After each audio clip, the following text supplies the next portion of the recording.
Hello students, welcome back to the channel educational galaxy. हम कर रहे हैं क्लास 9th मैथ्स का chapter number 8 that is quadrilaterals. इससे लास्ट वीडियोस में हमने एक्सरसाइज 8.2 का क्वेश्चन 1 डिस्कस किया था और सारी ही थ्योरम एक्सरसाइज 8.1 भी डिस्कस हम कर चुके हैं, जिन सभी का लिंक डिस्क्रिप्शन में है। आज इस वीडियो में हम क्वेश्चन 2 को डिस्कस करेंगे, जिसमें हमें गिवन चीजें दे रखी है। ABCD is a rhombus, ABCD is a rhombus. इसके अलावा हम चाहें तो गिवन में ही लिख सकते हैं कि AB इक्वल है BC के, CD के एंड AD के। मीन्स ये चारों जो साइड से आपस में इक्वल है, क्योंकि हमें पता है रोम्बस की चारों साइड्स आपस में इक्वल होती हैं। इसके बाद PQR and SR mid points of AB, BC, CD and DA। ये जो चारों साइड्स है, AB का मिड पॉइंट है P, BC का मिड पॉइंट Q, CD का R एंड AD का मिड पॉइंट S हमें गिवन दे रखा है।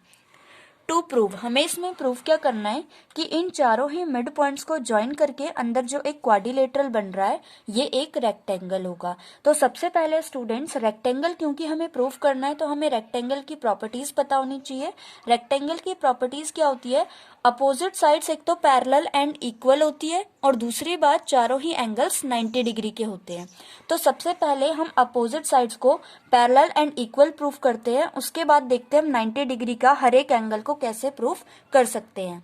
सो स्टूडेंट्स, क्वेश्चन में हमें हर एक साइड के मिड पॉइंट्स देने का मोटिव ही यही है कि हम मिड पॉइंट थ्योरम का यूज करके अपोजिट साइड्स को पैरेलल एंड इक्वल प्रूफ कर दें। तो इसके लिए हमें छोटी सी कंस्ट्रक्शन करनी पड़ेगी और कंस्ट्रक्शन ये है कि पहले हमें A को C से ज्वाइन करना पड़ेगा और B को D से। और सेम चीज हम कंस्ट्रक्शन में लिख देते हैं, ज्वाइन AC एंड BD। और AC जो होगा वो पैरेलल होगा SR के एंड PQ जो होगा वो पैरेलल होगा AC के। हमने कंस्ट्रक्शन में क्या किया है, ऐसे हमें ज्वाइन करना है दोनों लाइंस को कि वो पैरेलल ही निकले। हमें प्रूफ भी यही करना है वैसे तो ये हमने इन्हें ज्वाइन कर दिया। अब हम इन्हें प्रूफ करना स्टार्ट करते हैं। तो स्टूडेंट्स, मिड पॉइंट थ्योरम का क्योंकि हमें यहाँ पे यूज करना है तो हम लिख लेते हैं यूजिंग मिड पॉइंट थ्योरम।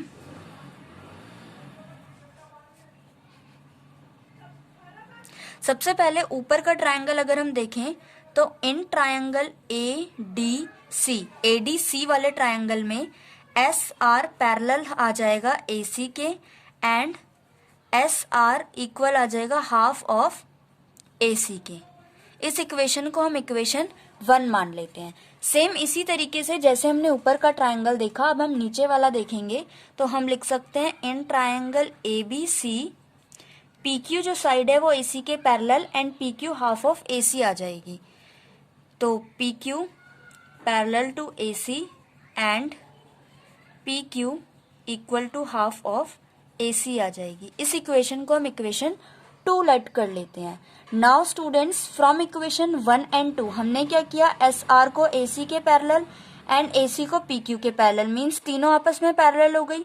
और SR AC का हाफ है, PQ भी AC का हाफ है, मींस SR एंड PQ आपस में इक्वल हो गए।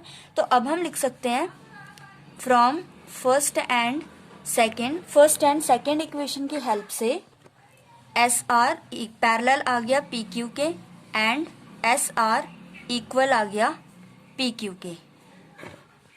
सो स्टूडेंट्स, ये जो क्वाड्रिलेटरल है PQRS, हमने इसका 1 अपोजिट साइड्स का जो पेयर था उन्हें पैरेलल एंड इक्वल ले आए। मींस ये पूरा फिगर जो है ये क्वाड्रिलेटरल एक पैरेललोग्राम बन गया। देयरफॉर हम लिख सकते हैं PQRS is a parallelogram.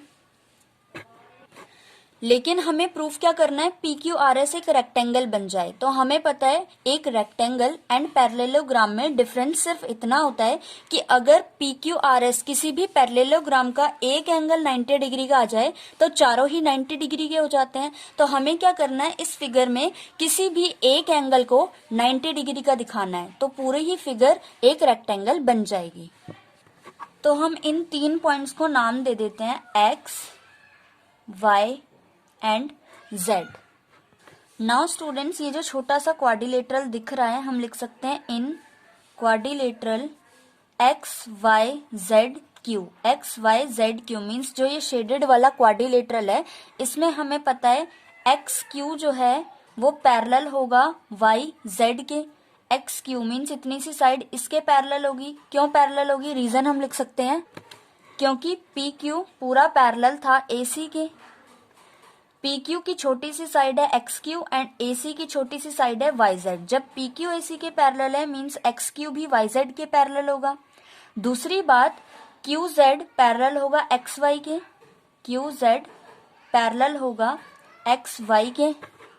Again इसमें भी हम रीजन डाल सकते हैं क्योंकि पूरा क्यू आर जो है वो बी डी के पैरेलल है, क्यू आर पैरेलल है बी डी के। तो इसमें दोनों अपोजिट साइड्स के जो पेयर है हम उन्हें पैरेलल ले आए। एक्स क्यू पैरेलल आ गया वाई जेड के एंड क्यू जेड पैरेलल आ गया एक्स वाई के। Therefore X Y Z Q is a parallelogram. इसीलिए छोटा सा जो शेडेड रीजन है ये एक पैरेललोग्राम बन गया। Now student, most important step जो इस क्वेश्चन का है, हमें पता है पैरेललोग्राम की अपोजिट एंगल्स जो होते हैं वो इक्वल होते हैं। तो एंगल y इक्वल आएगा एंगल q के, क्योंकि अपोजिट एंगल्स इक्वल होते हैं तो हम लिख सकते हैं opposite angles of a parallelogram. इसलिए हमने इन दोनों को इक्वल किया है। अब हम जानते हैं कि एंगल y कितने का होगा, 90 डिग्री का। क्यों? क्योंकि रोम्बस में ABCD एक रोम्बस था, उसके डायगोनल एक दूसरे को राइट एंगल पर बाइसेक्ट करते हैं। तो हम एंगल y की जगह लिख सकते हैं 90 degree is equal to angle q and reason दे सकते हैं diagonals of a rhombus bisect each other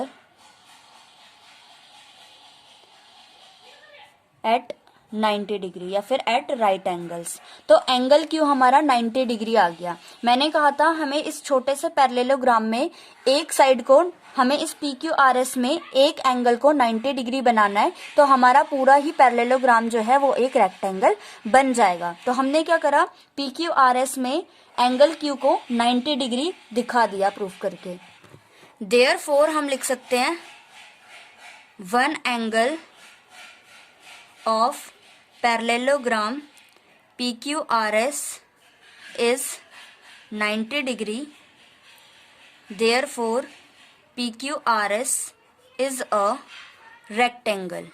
यही चीज तो हमें प्रूफ करनी थी कि PQRS एक रेक्टेंगल बन जाए। तो हमने पहले रेक्टेंगल के लिए अपोजिट साइड्स को पैरेलल एंड इक्वल प्रूफ करके दिखाया और उसके बाद एक एंगल को 90 डिग्री प्रूफ कर दिया। इट मीन्स बाकी के जो 3 एंगल होंगे वो भी 90 डिग्री के ही होंगे और ये फिगर एक रेक्टेंगल होगी।